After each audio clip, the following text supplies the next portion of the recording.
Okay, guys, this is going to be part 2.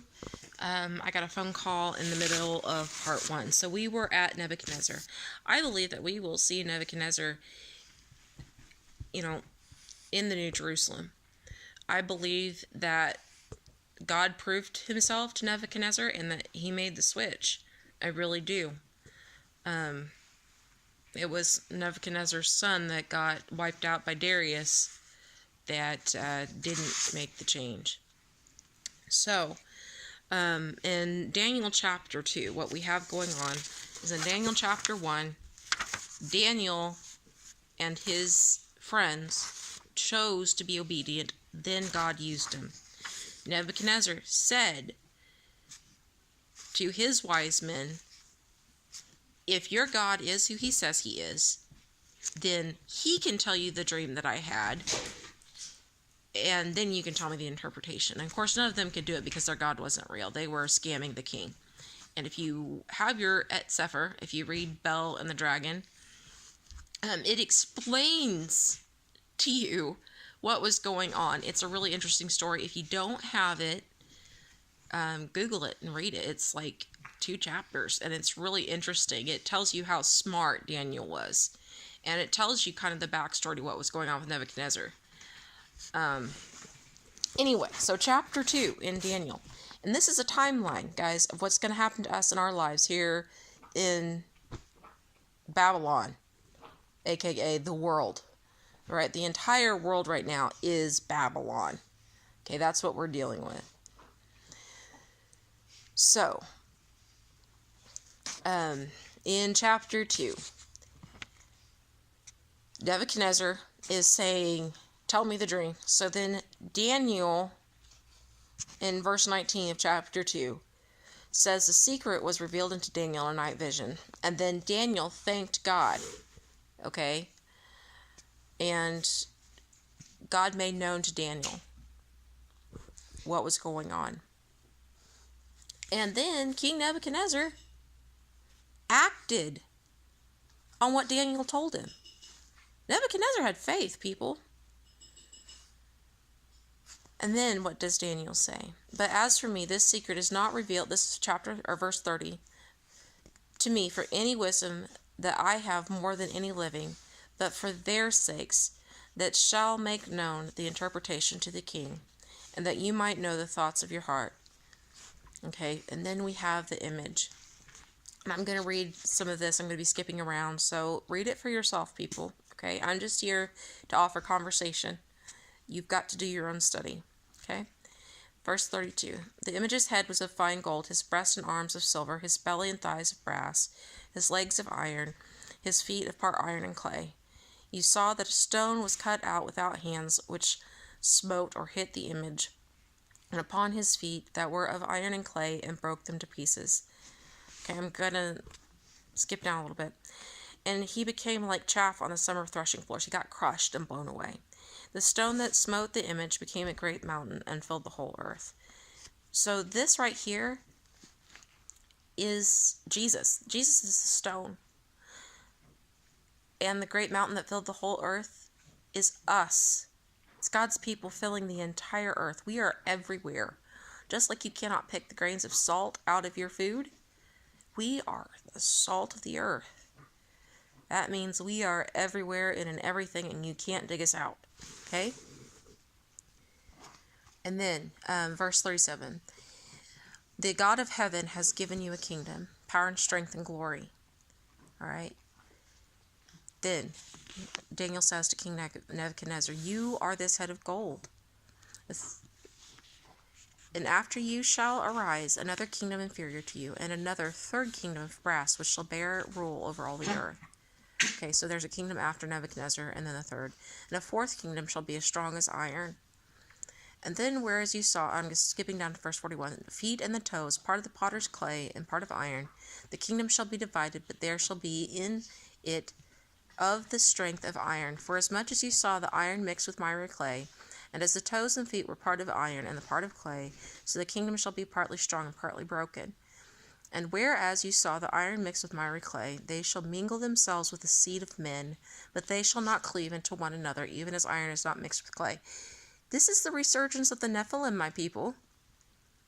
This is the elite, the serpent seed, so to speak. And not that I necessarily believe that Eve was raped. I don't know what to think on that. But the fact is that there are wheat and there's tares. And so these are the tares, okay? And the days of these kings shall see the God of heaven set up a kingdom which shall never be destroyed. That's us. That's the salt of the earth. Okay, the millennium is not after his return. The millennium is now. We are a kingdom of priests. Okay? The kingdom that shall not be destroyed is being built in a furnace of fire. Okay? We're in the fiery furnace, getting pounded, and God is walking with us through it, okay? And the God of heaven set up a kingdom which shall never be destroyed. And the kingdom shall not be left to other people, but it shall break in pieces and consume all these kingdoms, and it shall stand forever. As much as you saw the stone that was cut out of the mountain without hands, that it broke in pieces, the iron, the brass, the clay, the silver, and the whole, and the gold, the great God has made known to the king that it shall come to pass hereafter. The dream is certain and the interpretation sure. Okay, that's important. We see that the dream is certain. There's going to be wheat and tares, and they're not going to cleave to one another. And the kingdom shall not be left to other people, but it shall break in pieces and consume all these other kingdoms. We're going to come out the victors in this. Christians are going to be everywhere. Followers of Jesus Christ, we're going to be everywhere. And every kingdom is going to have us in it. Okay? And then Nebuchadnezzar says, your God is the God of gods, or the Eloha is the Eloah of Elohim, and Adonai of kings, the Lord of kings, and a revealer of secrets, seeing that you could see the secret. And Daniel sat in the gate of the king. That means that Daniel was in the ruling class in Nebuchadnezzar's kingdom. Now, in chapter 3, somehow Nebuchadnezzar gets off track, and we have Nebuchadnezzar with the golden image. Okay, and they fall down and worship the golden image. And then there, of course, certain people are trapped into trying to make everybody worship them. And these men, Meshach, Shadrach, and Abednego, these men, O king, have not regarded you. They serve not your God with a little g, nor worship the golden image which you have set up. Okay? So, if you worship not, and you shall be cast to the midst of a fiery furnace. So we all know the story. And I was just speaking to you about this. They are in the fiery furnace, and they're cast into it. And it is super hot, and yet 3 people go in, and the king sees 4 people in there. Okay? This is prophecy of what's going on with us right now. We are in the midst of the fiery furnace, and we are being pounded. Okay? I also see that this is prophecy of the coming tribulation. Now, Daniel doesn't go into the fiery furnace. I don't know where Daniel was, but Daniel did not go into the fiery furnace. So, Daniel had other trials. So I don't think everybody's going to go into the tribulation. But those people that do, they are going to be walking with Jesus through it. Guys, the tribulation is not for the unbelievers.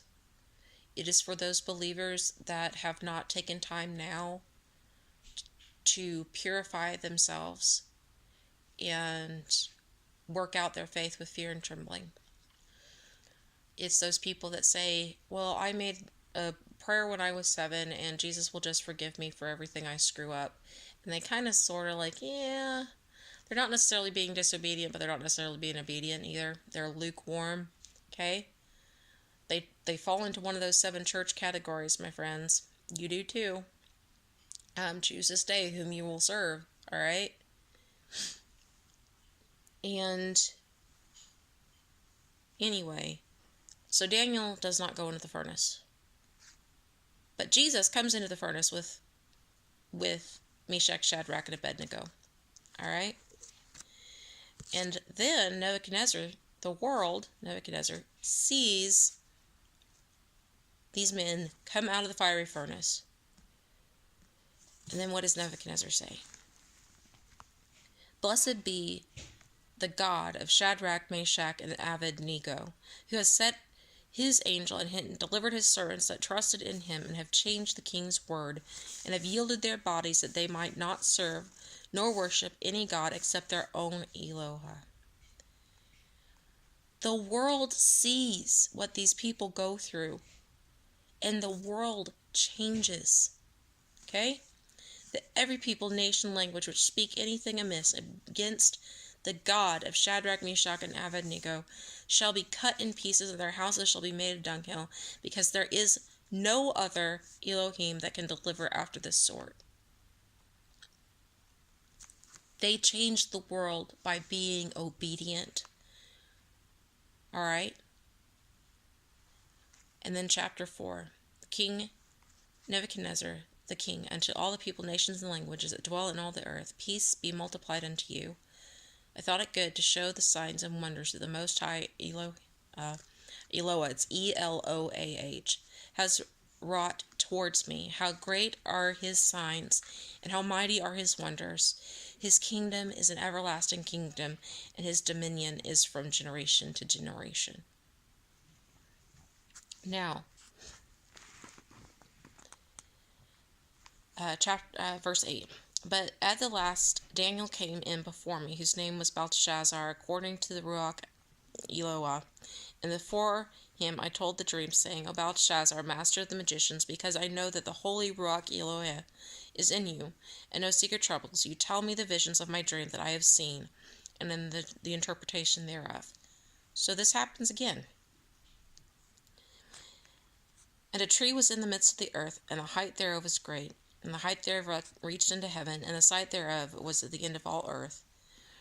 It was meat, the tree had fruit and meat for all. Okay?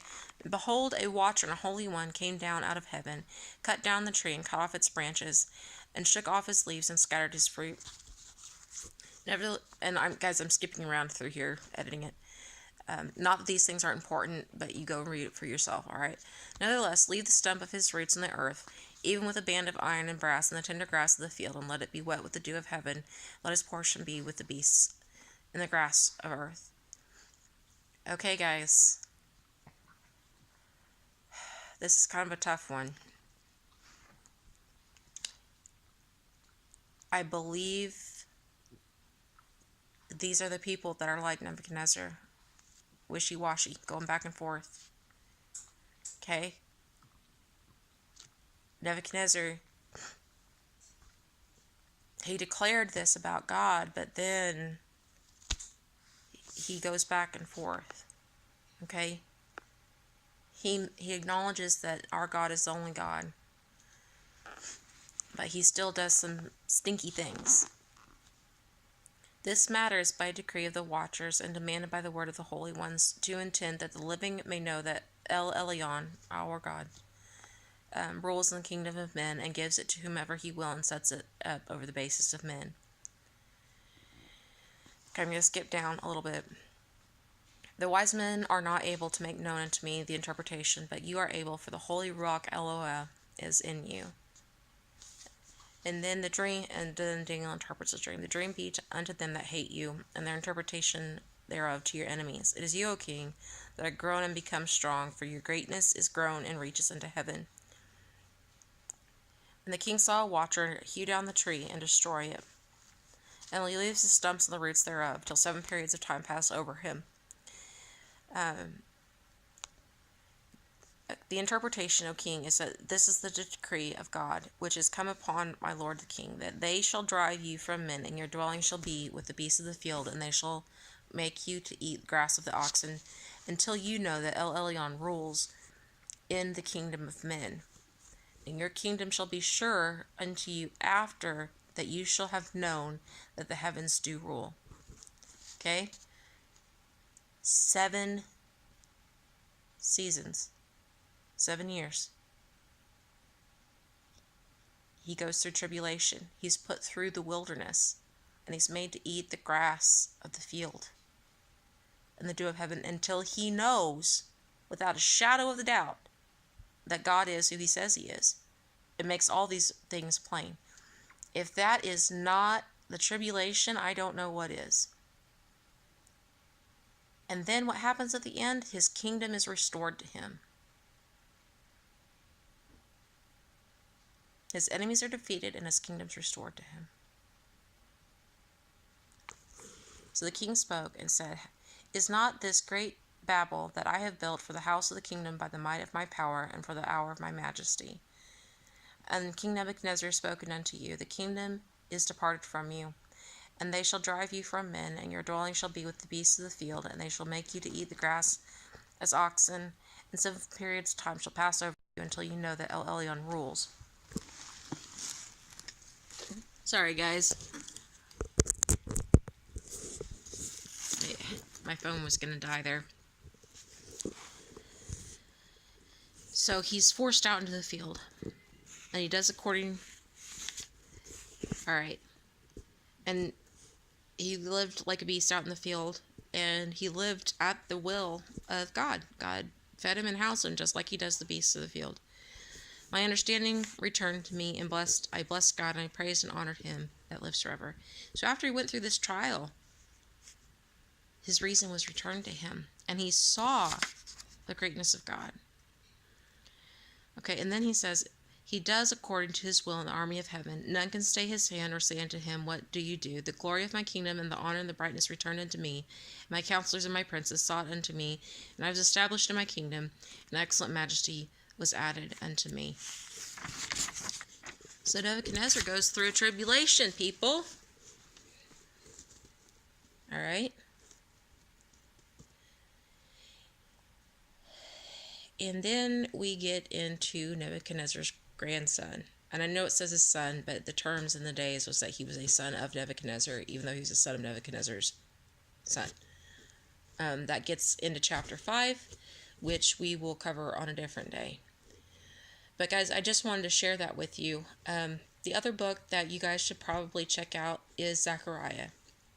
It coordinates with the Sermon on the Mount. So if you are more comfortable in understanding the book of Matthew, start with the Sermon on the Mount. I believe it starts in chapter 5. Read that and then go read Zechariah. Okay, because that's what Jesus is teaching on. And you have to understand that Jesus was teaching the principles out of the Old Testament and condensing them in the New Testament. Okay, the Jews had gotten off track. They had made a religion based on the Torah, but it wasn't, they had added so much stuff to it, it wasn't the Torah anymore. Okay, but Jesus established that he wasn't practicing the traditions of men, that he was practicing the things that God commanded him to do. Okay, so that is where I am going to stop for the day. Much love and many blessings to you guys. Hopefully this will all upload quickly and you guys will get a hold of it. So much love and many blessings. Bye-bye.